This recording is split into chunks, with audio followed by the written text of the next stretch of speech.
하나님의 평화가 말씀을 듣는 우리 가운데 함께 하시기를 바랍니다. 아멘. 오늘은 주현 후 넷째 주일입니다. 또 내일부터는 설날 연휴를 시작합니다. 색동교회는 명절 같은 이름을 지닌 행복한 교회입니다. 그렇죠? 네, 색동교회는 정말 명절같이 행복한 교회이기를 바랍니다. 예전에 시골에서 목회할 때 명절 기간에 주일이 끼어 있으면 부모님을 방문한 자녀들이 주일 성수를 위해 예배에 참석했습니다. 여느 때보다 예배당이 풍성해집니다. 오래된 시골 교회는 모교회를 방문하는 사람들로 북적거리는 대목 시즌이기도 합니다. 고향교회를 찾아가는 일은 흐뭇한 일입니다. 아마 헌금도 넉넉하게 드릴 것입니다. 명절에 귀성행렬에서 소외된 사람들이 많이 있습니다. 요즘 코로나19로 고향 방문을 자제하기도 합니다. 실은 부모님이 돌아가시면 명절이 갑자기 썰렁해집니다. 저희 가족은 평생 명절 모범생이었습니다. 그래서 명절 소외감도 큽니다. 요즘 들어서 부쩍 살아생전이라는 말이 실감이 납니다. 살아생전.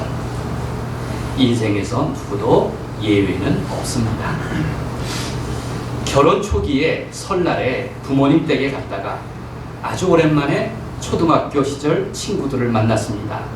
그때 대전에서 포크레인 중장비 기사를 한다던 친구가 헤어지면서 이렇게 말했습니다. 병구야, 추석에는 양복 입고 만나자. 누구나 출세해서 좀 갖춰 입고 고향에 돌아오기를 소망합니다. 명절은 이렇게 힘을 얻는 시간입니다. 예부터 설이든 추석이든 우리 명절은 새로운 충전의 기회가 됩니다. 추석은 한 해 농사를 감사하고 설날은 한 해의 시작을 기원합니다. 이것을 매년 2번씩 찾아오는 희년과 같다. 저는 그렇게 생각합니다. 마침 성서 일과에 따른 오늘 본문은 예수님의 고향 이야기입니다. 제가 지난해에는 톨레렉의 진도에 따라서 설교를 했다면 다시 올해부터는 성서 일과에 따라서 본문을 정합니다. 성서 일과란 우리 교회 다음 주 예배 안내 밑에 성서 일과가 있고 그리고 4개의 본문이 있습니다. 이게 항상 다음 주일 본문입니다. 그러니까 미리 여러분도 저와 같이 설교를 준비하는 마음을 가질 수 있습니다. 이 4개 중에 무엇을 할지는 제 마음대로입니다. 그러나 이 4가지 본문은 교회력에 따라서 서로 연결이 되어 있는 본문이고, 그리고 이 성서 일과는 개신교든 카톨릭이든 모든 그리스도 교회 공동체가 똑같이 정하고 있는 그 주간의 메시지입니다. 교회도 서로 연결되어 있습니다. 앞으로 어느 곳에서 좋은 교회를 찾아가야 되겠다라고 할 때는 성서 일과에 따라서 설교를 하는 교회라면 틀림없이 괜찮은 교회라고 저는 생각을 합니다. 네. 제일 반응이 좋은 분이에요. 저는 모든 분들이 저렇게 김국성 집사님과 같이 저렇게 아멘을 잘 하실 수 있으면 좋겠다는 생각을 합니다. 네. 오늘 아주 기도 시간에 아멘이 참 좋았습니다.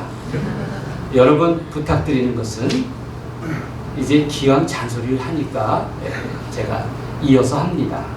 우리 예배 가운데 2가지를 신경을 써주시면 좋겠습니다. 하나는 주님의 평화를 할 때는 맨 처음 저하고 여러분이 하는 겁니다. 저를 소외시키지 말아주시기 바랍니다. 그리고 2번째는 사도신경을 할 때는 제가 일부러 전능하사 하고 좀 크게 하죠. 우렁차게 신앙을 고백하시길 바랍니다. 정말 떠나갈 것 같이 사도신경을 함께 고백하는 것이 참 좋은 예배자의 모습입니다. 자, 계속하겠습니다. 마침 성서 일과에 따른 오늘 본문은 예수님의 고향 방문 이야기입니다. 예수님은 명성이 갈릴리 지역에서 이제 막 뜨기 시작했습니다. 그 무렵에 고향 나사렛에 들르신 것입니다. 요즘 같으면 마을 입구에 환영 나사렛 출신 메시아 예수 이렇게 걸려 있어야 할 것입니다. 주민들의 관심이 얼마나 컸겠습니까? 누가복음 4장에서 이렇게 배경 설명을 합니다. 4장 16절에 보면 예수께서 그 자라나신 곳 나사렛에 이르사 안식일에 늘 하시던 대로 회당에 들어가사 이렇게 설명하고 있습니다. 나사렛에 유대교 회당이 있었습니다. 유대 땅이든 외국이든 유대인 10세대만 있으면 회당 기본 구성이 가능했습니다. 우리 한국 사람들도 어느 나라를 가든 정말 10세대가 아니라 서너 세대만 있어도 예배 공동체를 이루는 것을 볼 수 있습니다. 제가 예전에 우즈베키스탄을 방문한 일이 있는데 이슬람 나라인 그 지역에도 유대교 회당이 있었습니다. 그래서 제가 유대교 회당을 방문한 일도 있습니다. 모든 회당마다 다 랍비가 있는 것은 아닙니다. 대개 정해진 예배 인도자가 없어서 유대인 성인이라면 누구나 성경을 낭독할 권리가 있었습니다. 안식일에 나사렛 회당에 참석하신 예수님은 자발적으로 성경 두루마리를 찾아서 낭독을 하셨습니다. 그것이 회당 예배의 전통입니다. 이러한 기회를 통해서 예수님은 나사렛 주민은 물론 세상을 향해서 하나님의 부르심과 소명에 대해서 선언하시는 것입니다. 누가복음은 이 장면을 포착해서 특별히 그 내용을 세세히 기록하고 있습니다. 예수님이 읽으신 본문은 선지자 이사야의 예언, 이사야 61장 1절에서 3절이었습니다. 이것이 누가복음 4장 18절과 19절에 기록되어 있습니다. 함께 읽겠습니다. 누가복음 4장 18절에서 19절입니다. 주의 성령이 내게 임하셨으니 시작. 주의 성령이 내게 임하셨으니 이는 가난한 자에게 복음을 전하게 하시려고 내게 기름을 부으시고 나를 보내사 포로된 자에게 자유를 눈먼 자에게 다시 보게 함을 전파하며 눌린 자를 자유롭게 하고 주의 은혜의 해를 전파하게 하려 하심이라 하였더라. 아멘. 색동교회는 역사가 짧지만 몇 가지 남다른 전통이 있습니다. 아주 소중한 전통입니다. 우리 교회는 새해를 맞으면 위임식을 합니다. 그냥 일방적인 임명식이 아닙니다. 그때 회중 앞에 나온 새 일꾼들이 내 소명 요절을 찾아서 고백하는 마음으로 읽습니다. 내가 교회의 직임을 하나님의 부르심으로 받아들이고 그 소명에 따라서 직무를 신실하게 감당하겠다는 엄숙함이 있습니다. 색동교회에서 내게 주신 말씀을 평소 훈련한 것입니다. 그물짜기에서 우리는 신약성경을 읽으면서 장마다 녹색 색연필로는 내게 주신 말씀을, 그리고 분홍색 색연필로는 주제에 맞는 요절의 밑줄을 긋습니다. 다 그렇게 해서 여러분의 성경이 울긋불긋하지요. 날마다 톨레레기를 하면서 우리는 그날의 말씀에 밑줄을 긋습니다. 댓글을 답니다. 색동교회 전통인 내게 주신 말씀은 요절 찾기입니다. 모든 교회가 이렇게 하는 것은 아닙니다. 우리 교회가 내게 주신 말씀을 요절 찾기를 아주 중요하게 여기는 것입니다. 그건 바로 오늘 본문처럼 예수님께 배운 것입니다. 예수님도 나사렛 회당에서 내게 주신 말씀을 낭독하셨습니다. 예수님은 나사렛 회당에서 성경을 낭독하실 때 이사야 두루마리에서 그 66장이나 되는 많은 말씀 가운데 내게 주신 말씀 한 구절을 찾아내신 겁니다. 이를 예수님의 소명 말씀이라고 부릅니다. 먼저 예수님은 하나님께서 나를 파송하셨다. 내게 기름을 부어주셨다. 그렇게 말씀하셨습니다. 누가복음 4장 18절 19절을 뼈대만 말씀드리면 주의 성령이 내게 임하셨으니 이는 내게 기름을 부으시고 나를 보내사 전파하게 하려 하심이라. 성령이 임하셨고 내게 기름을 부어주셨고 나를 보내셨고 전파하게 하셨다. 이게 바로 예수님의 소명입니다. 예수님의 소명 요절은 한마디로 메시아로서 취임사였습니다. 마침내 하나님이 자기 백성을 위로하시고 사랑하시고 구원하실 때가 왔다는 것입니다. 이를 하나님의 통치 선언이라고도 말합니다. 메시아는 첫 일성으로서 하나님의 명절이 왔다. 그것이 희년이다. 그것을 주의 은혜의 해라. 주의 은혜의 해라고 선포하셨습니다. 이게 복음입니다. 과거에 기름을 부은 사람들은 대개 임금이나 대제사장 등 특별히 구별되어서 간접적으로 위임을 받은 사람들입니다. 그들이 기름 부음을 받은 사람들입니다. 그런데 예수님께서는 하나님의 성령으로 직접적으로 기름 부음을 받으셨다고 말씀하십니다.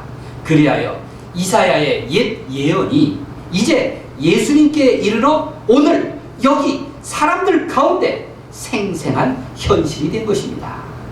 오늘 하나님의 예언이 이루어졌다. 그렇게 선포하셨습니다.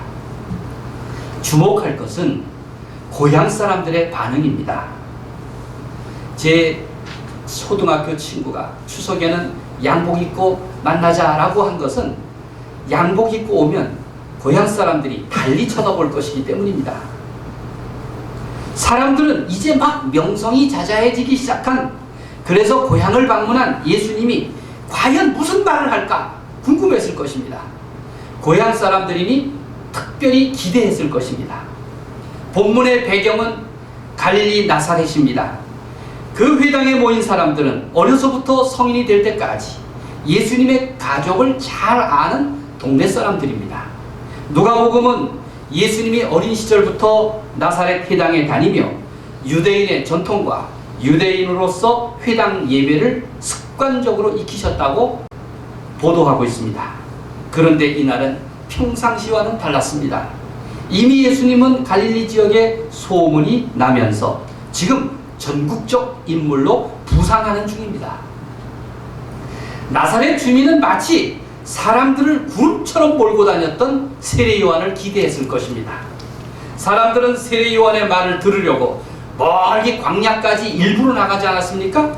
심지어는 유대 관원과 산헤드린의 정보원들이 정탐을 할 정도였습니다.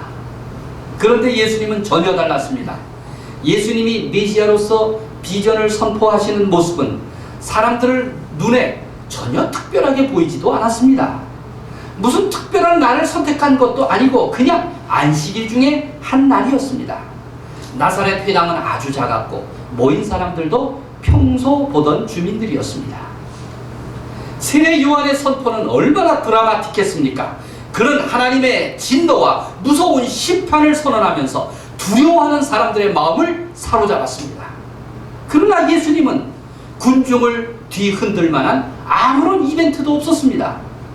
예수님은 요한처럼 불의 심판이 아니라 다만 하나님이 베푸실 자비에 대해서, 하나님이 베푸시는 그 은혜에 대해서 말씀하셨습니다. 이제 그 반응을 보십시오.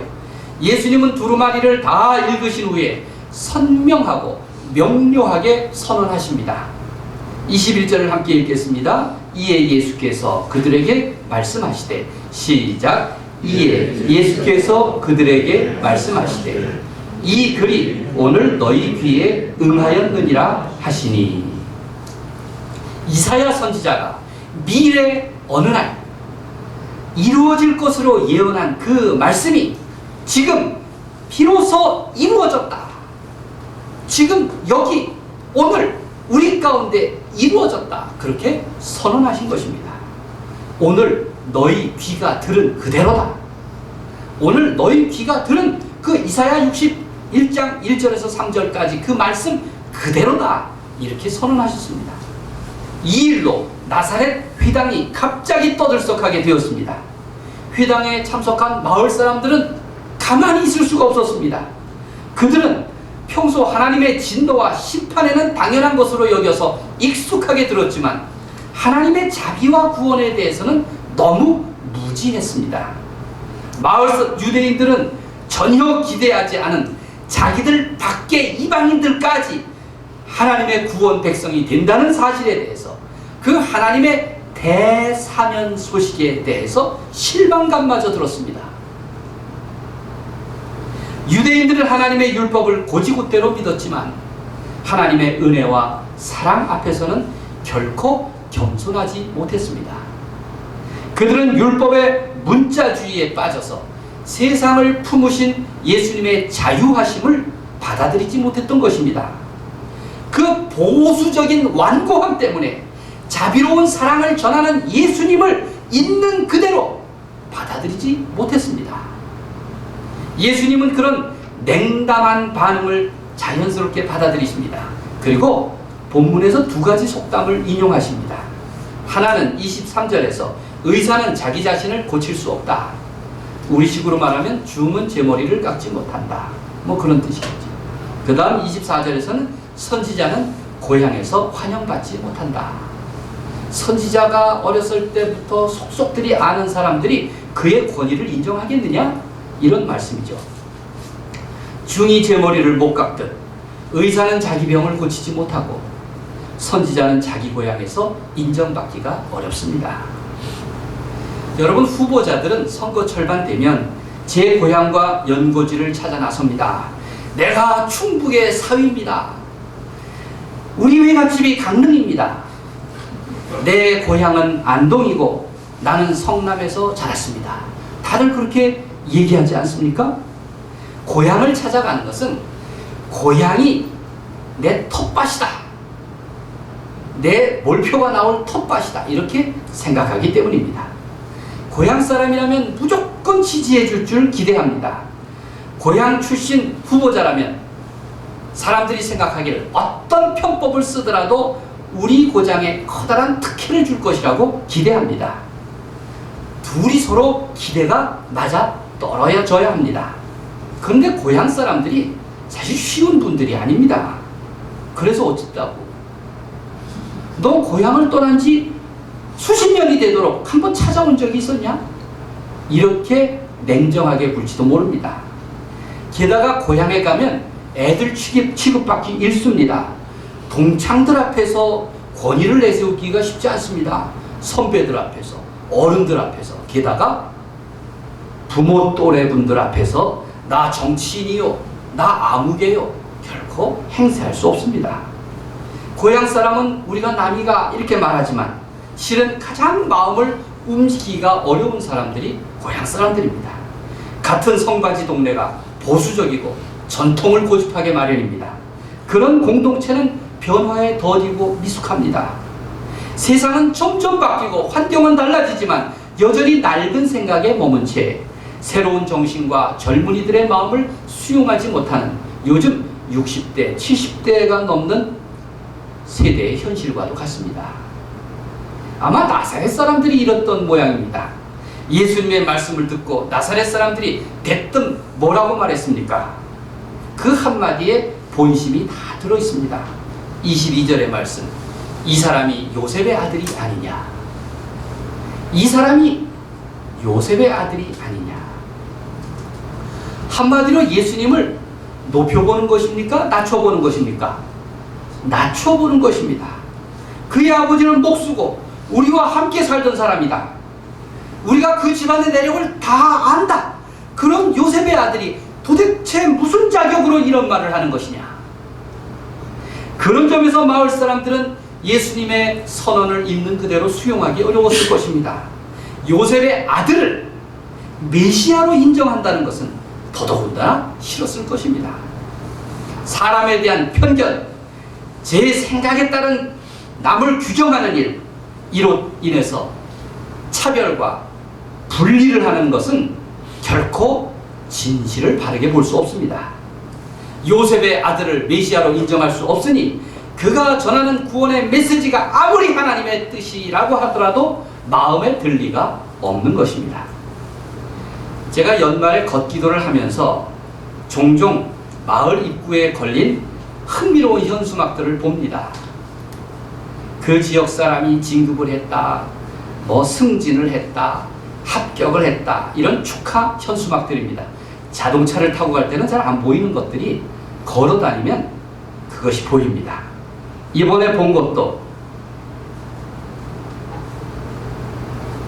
충주 어느 지역에 아무개 동창이 준장으로 진급을 했고, 또 누구 아들이 충북교육청 부이사관으로 승진을 했고, 무슨 가게 손자가 대학교에 수시 합격했다는 그러한 축하 현수막들이었습니다.